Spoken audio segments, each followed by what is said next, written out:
Hai guys, balik lagi di YouTube aku. Di video kali ini aku akan ngejelasin sama kalian itu tentang initial assessment atau pengkajian. Pasti belum tahu kan apa aja itu initial assessment? Jangan di skip dan jangan lupa di like, oke? Oke, langsung aja ke pembahasan ya. Initial assessment adalah suatu proses yang dilakukan untuk mengevaluasi secara cepat pada penderita yang mengalami situasi yang mengancam jiwanya, atau bisa juga dikatakan kondisi tersebut adalah kondisi yang gawat darurat. Dalam pengkajian initial assessment ini ada 3 pengkajian intinya, yaitu primary survey, secondary survey, dan pemasangan alat definitif. Nah, tujuan dari pemasangan initial assessment ini adalah untuk mencegah semakin parahnya cedera yang dialami oleh korban. Nah, adapun tahapan pada initial assessment ini, yang pertama itu ada persiapan. Nah, persiapan sendiri ini ada 2, yaitu yang pre-rumah sakit atau pre-hospital, yaitu di mana seluruh kejadian ideal ini berlangsung dalam koordinasi dengan tim medis, dokter di rumah sakit. Nah, prinsip yang pertama itu adalah petugas datang ke tempat kejadian kecelakaan harus sudah mempunyai sertifikat gawat darurat dan peralatan yang lengkap untuk menolong atau menyelamatkan pasien tersebut. Nah, yang selanjutnya itu yang kedua dalam tahap persiapan ini ada fase rumah sakit. Nah, fase rumah sakit ini di mana dilakukan persiapan yang bisa menerima penderita sehingga dilakukan resusitasi dengan waktu yang cepat.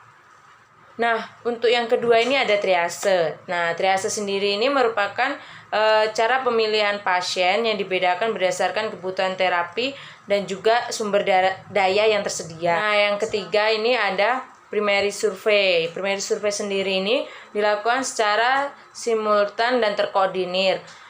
Tahapan awal yang dilakukan ketika ingin menolong korban ialah dengan konsep DR, ABC, DEFG. Nah, danger sendiri ini adalah perhatikan bahaya yang mengancam di sekitar lokasi kejadian. Misalnya kondisi itu memang harus kita pastikan aman untuk kita sebagai penolong dan juga aman juga untuk pasien yang akan ditolong. Nah, selanjutnya sendiri itu ada respon. Nah, untuk respon ini kita menilainya ada 4 cara penilaian, yaitu A, V, PU. Nah, A sendiri ini adalah alerts atau sadar, dan juga verbal atau respon suara. Pain itu adalah respon terhadap nyeri, dan U itu untuk pasiennya sadar atau tidak sadar. Yang keempat ini ada resusitasi. Nah, resusitasi ini adalah pemberian cairan. Nah, dalam pemberian cairan ini berbeda terhadap cairan yang diberikan itu berbeda dosisnya pada anak-anak dan orang dewasa.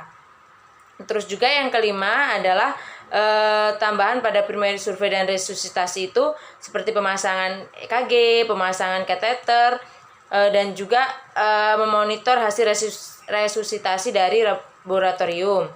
Dan yang keenam itu ada secondary survey. Apa itu secondary survey?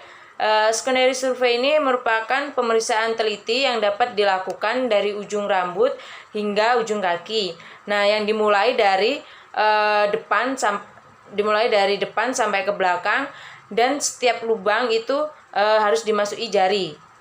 Yang ketujuh itu ada reevaluasi penderita. Nah, di sini ini penilaian dilakukan dengan cara mencatat dan melaporkan setiap perubahan pada kondisi penderita. Lalu juga memonitoring tanda-tanda vital dan juga jumlah urin pasien, dan juga memakaikan analgetik yang memang dianjurkan untuk pasien tersebut. Nah, dan yang terakhir ini adalah transfer ke pusat rujukan yang lebih baik. Nah, yang dimaksud dari transfer ke pusat rujukan yang lebih baik ini adalah jika tempat yang didatangi, tempat kesehatan atau rumah sakit yang pertama kali didatangi oleh si penderita itu sumber dayanya atau alat-alatnya kurang memadai, maka pasien tersebut akan dirujuk ke rumah sakit yang mempunyai fasilitas yang lebih baik. Oke guys, selesai sudah penjelasannya dapat aku berikan. Semoga apa yang aku jelasin ini dapat bermanfaat bagi kita semua. Dan jangan lupa nantikan video-video selanjutnya. See you. See you in the next video.